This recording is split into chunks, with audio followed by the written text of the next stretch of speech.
Okay, and I'm back. I just checked the ribs. They're getting, they're still pretty chewy. I took a little sample piece, so they need to go for maybe another hour. So at 5 o'clock, I'll come back and we'll wrap them, and I'll show you what we're going to do for the next portion of the cooking video. Okay, hi all. It's been over 2 hours now for the ribs. And I'm going to take tongs out, the apple juice with the foil. I'm going to get some gloves and take all of this outside with us.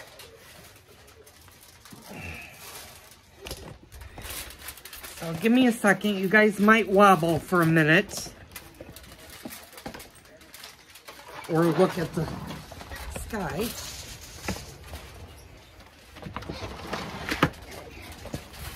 I'm just going to set this down. My grill has really started to cool down for some reason, and it has been kind of cool today. I'm going to turn you guys around so you guys are facing me. Actually, I'm going to have to move you guys to a different location. I'm going to move you guys on this side of the grill, and hopefully you'll be able to see this. You might not see me, but you'll be able to see the ribs and what they look like. So right now, what I'm going to do is I have the grill pretty much all open, and this is what the ribs now look like, and that's what you want them to look like. So what we're going to do is we're going to open our apple juice and give it a little bit of a shake. We're just going to put a little bit, maybe a teaspoon of apple juice in there, and that's just to let them sort of steam. And you want to make them little packages. And then you're going to put them right back on the grill.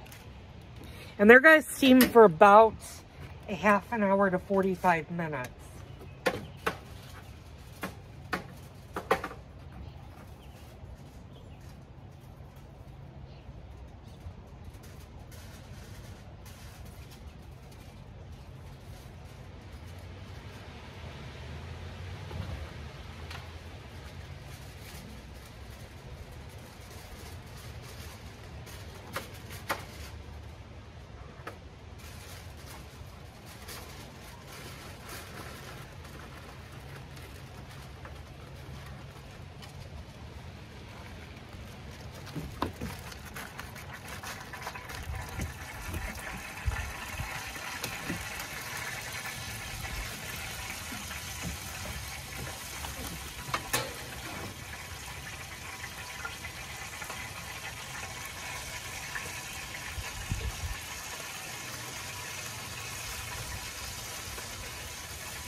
And that's all you need to do for about a half an hour to 45 minutes is leave them in there. Now the grill did drop down to almost cold, but I know it's not cold, and it's going to shoot back up. And you just want to let them go for, like I said, about a half an hour to 45 minutes. In 45 minutes, what you're going to do is you're going to take them out of the package, and you're going to take everything off the grill except for the grate. You're going to take the plate setter, the drip pan, and you're going to allow your grill to get hot. You want your grill approximately 350 degrees when you sauce them. Don't go too extremely hot, because then you can actually burn the ribs. But the ribs at this point now are pretty much fully cooked and could be sauced if you want a more chewier rib. But we like a softer rib. So what we're going to do is we're going to soften the ribs by doing this method. So I'll be back in a bit to show you what we're going to do next. Okay, welcome back. It's been about 35 minutes since I've wrapped the ribs in the foil. Now it's time to take them out and start to put our barbecue sauce on them. They got done a little bit earlier than I thought they would. I was shooting dinner more for 6 o'clock, and now it's going to be more of a 5:45 one. Do you want... Oh, Bob said he likes all of Sweet Baby Ray's, so to make things simple, we're going to use the sweet and spicy tonight. It's just going to give the ribs a little bit of a kick. You might be wondering, well, if I went out to a smoke restaurant, which I did this week, why are we having ribs? Well, unfortunately, when my husband and I... All right, come on. Went out for dinner, it was Mother's Day, and they actually sold out of the ribs. Ice, leave it alone. So, I'm going to put you guys over here for a minute. I may have to move you guys, depending on how this works, because I need to get a few things out of the grill.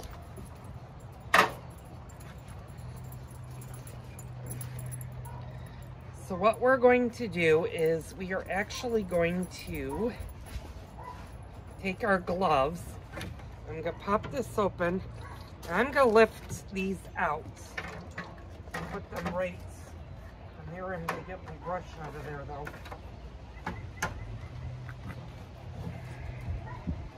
Hey, sweetie pie. Okay, now I can get this out. And I need to take our plate setter out. I'm going to put that down. And since this is really hot,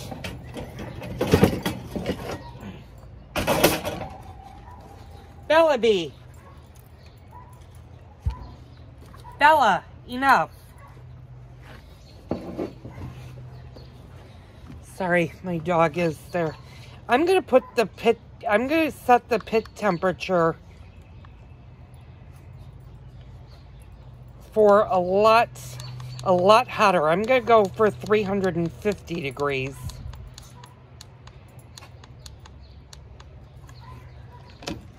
Because what you basically want to do now is you want to get the grill fired up. You want to make it pretty hot, so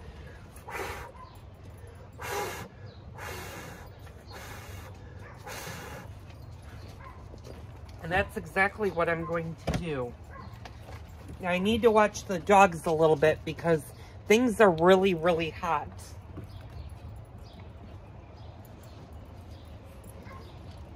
Here, so let me go take this inside. I'll be right back. You guys leave that alone.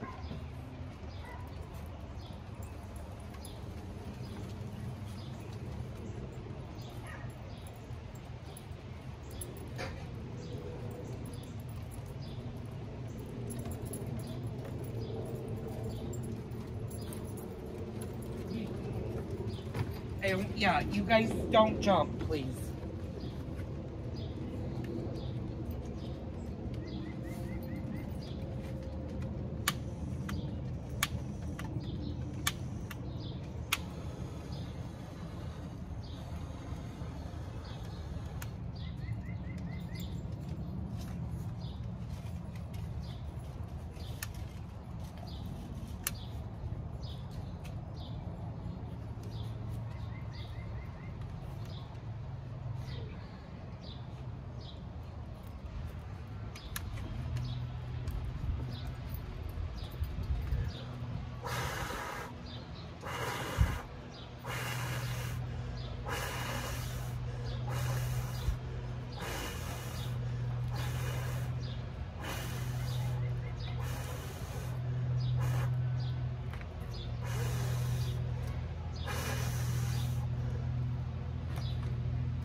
when this fell, I left the key fan, so it doesn't blow anymore.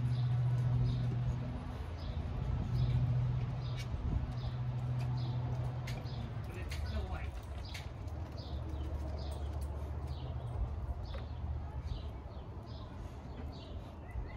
The batteries are going. Okay, come on, my darlings. Okay, sorry about that. I had to go deal with some things. So now what we're going to do is we're going to take the ribs out of their packages.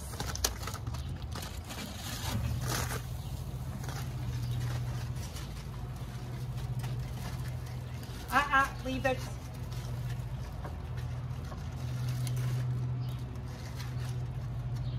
And these ribs are starting to fall apart, which is good, which is what you want them to do.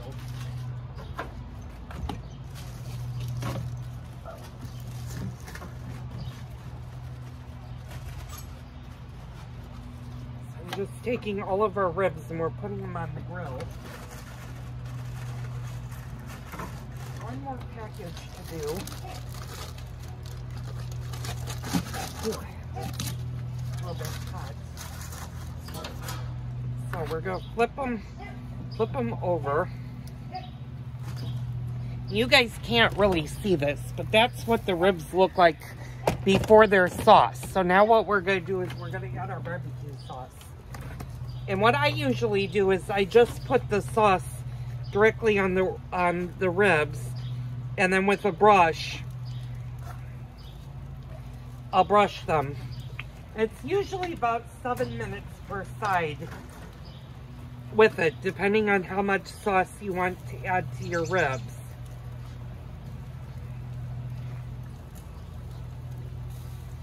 And again, I'm just using a brush to brush these.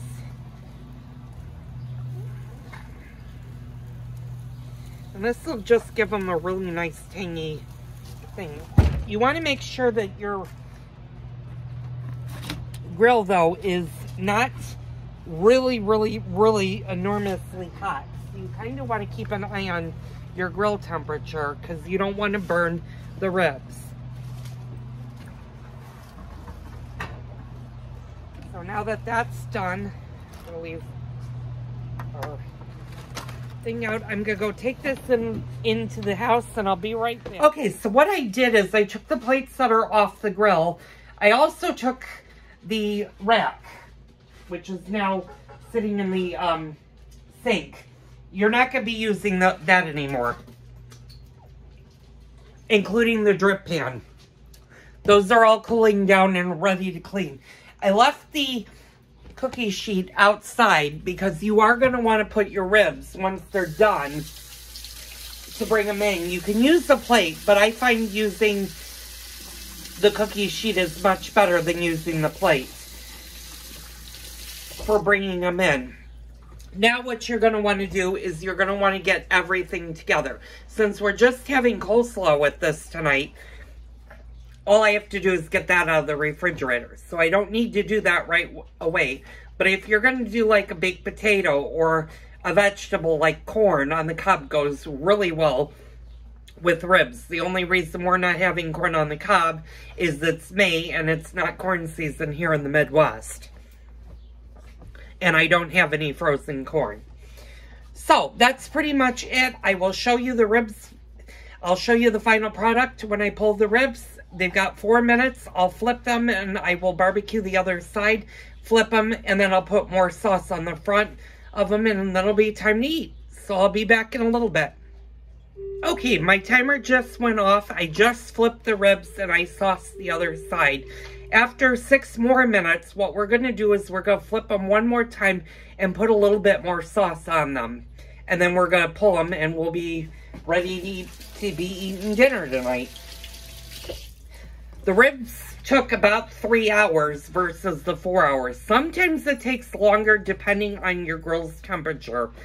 But these are actually falling apart. I'm literally able to pull them right off the bone. And they're doing amazing for what we want. Now, if you want a chewier rib, if you don't want one that's going to fall apart on you and is going to be too soft to eat, what you're going to do is you're going to cut down the cook time to about 2 hours, and you're not necessarily going to foil them.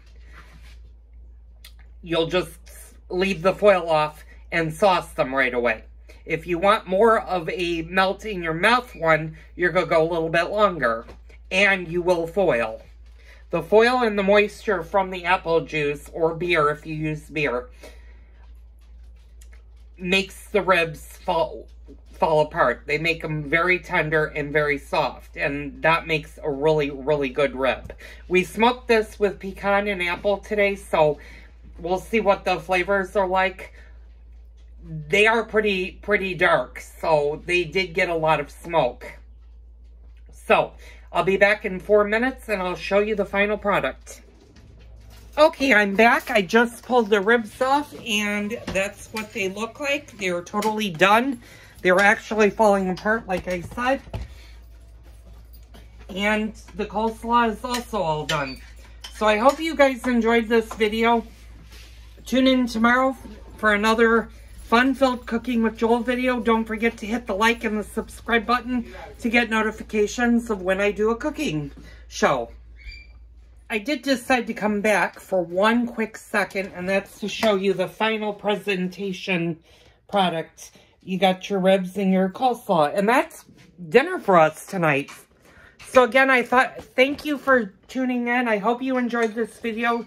Tune in tomorrow for another fun-filled Cooking with Joel video.